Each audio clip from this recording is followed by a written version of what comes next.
So you're ready to make the leap. You're like, all right, I need more help in my business. I can't continue with either just myself or the team that I have because we have way too much stuff to do and we're on a path of growth. So who should I hire? Even if you've hired before, maybe you are finding yourself in the situation where you're spending more time managing than you are actually, again, spending time in your zone of genius like you would like to do. So you need to figure out how to better systemize that whole process.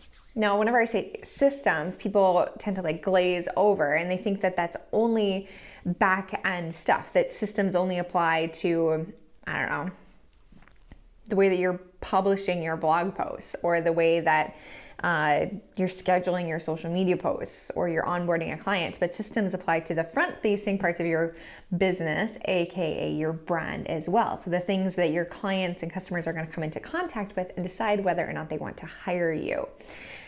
Those can be outsourced. Those can be delegated. Think about any big business out there. If the CEO insisted on also being the designer, the copywriter, the marketing mastermind, the everything, their business would have never grown to the point where it is. So you have to bring in people, but you have to equip them to be successful.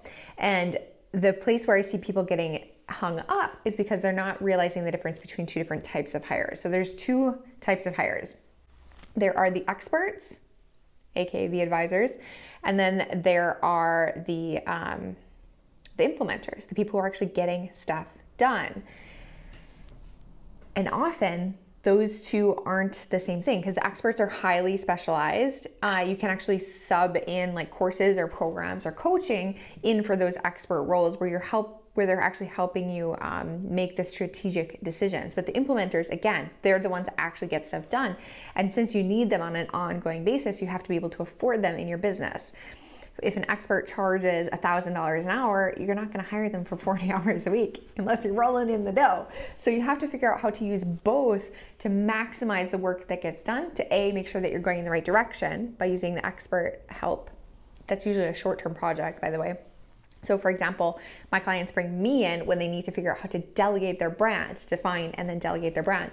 So in the Clarity Code, we walk through an 8-week process where I'm the person who's facilitating this experience for them. I'm helping them reach a very specific desired outcome, but I'm the expert. I'm not the person that's actually in the trenches pulling all of this stuff together.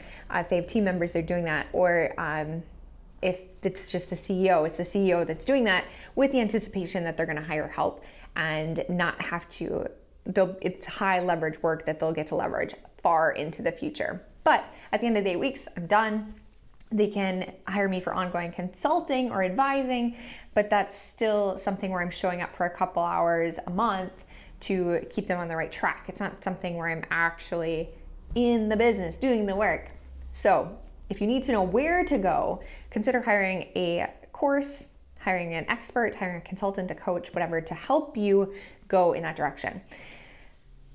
But the problem is when you expect your implementers to also be your experts. So you can't usually hire implementers for an implementer's price and expect them to tell you where to go. You have to empower them to do the work, to do the best work, and to do it up to your standards, because you are the visionary. You are the person who's deciding what your brand stands for and what you're going to be in this world, the value that you're going to provide.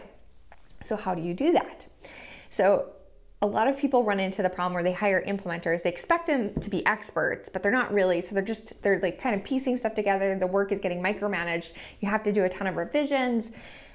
Everybody's a little bit frustrated, and the work at the end of the day isn't where you want to be. So the missing key is to establish those standards first and then hire the implementers after. And if you need to, hire an expert to establish the standards and then hire implementers to do the ongoing day-to-day work, the business of building your brand every single day. So that's exactly what we do in the Clarity Code. We do the two-step process. You don't get to jump to the end and just hire a designer and then expect it to work out. At least not one who is going to be affordable to hire, like week in and week out. You have to oftentimes, first figure out what your strategy is in the first place. Where are you going? set that standard.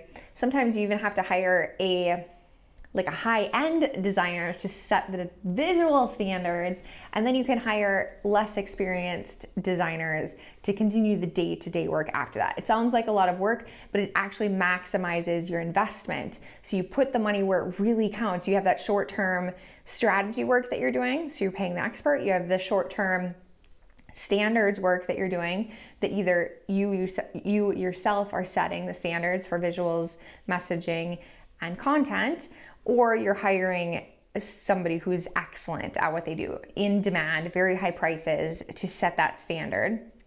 And then you can hire the implementers. But the key is you need to have the standards that they can refer back to, so they're not trying to make up your business for you. Because you don't want to hire somebody at not even $20 or $50 an hour and expect them to do that work for you. It's just not their job. It's your job. It's the expert's job if you need to bring in help to chart the course.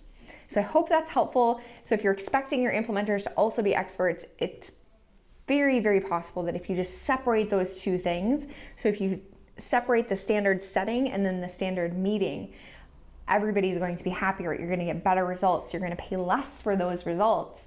And you get to tap into more people if you need to. So instead of relying on a single designer who's the only person who can do anything for your brand and dealing with their timelines, their revision schedule, their costs, etc., you can bring in many different people, as long as they meet minimum requirements, to use their standards to create work for you that's 100% on brand, it's high quality, and minimal revisions, minimal management, which I think sounds like a dream for a lot of people.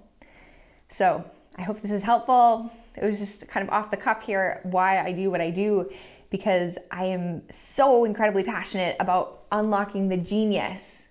And that means a few things. It means that we have to get the genius out of you and documented so other people can tap into it. It also means that you need to stop asking your implementers to be experts or vice versa, because it's not their zone of genius.